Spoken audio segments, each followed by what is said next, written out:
What's up, everyone? Welcome to the video.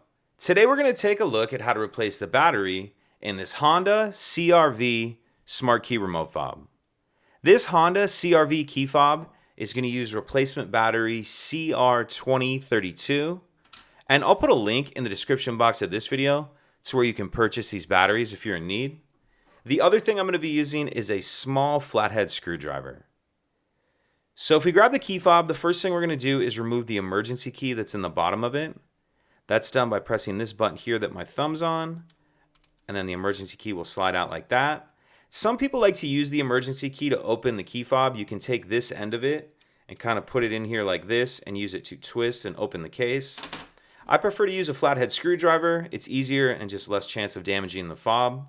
So if we hold the key fob with the buttons facing up, and then we come down here to the bottom, what I'm going to do is put my screwdriver in between this black plastic and this silver piece, this silver metal piece.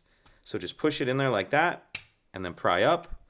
Once the case is apart, I'm going to flip it over, and then pull the back half of the case off. And then we see our battery right here.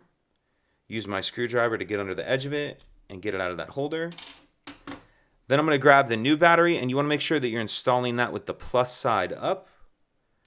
And that'll snap down into that holder like that. Then we can snap the two halves of the case back together. Slide the emergency key back in. And that's it.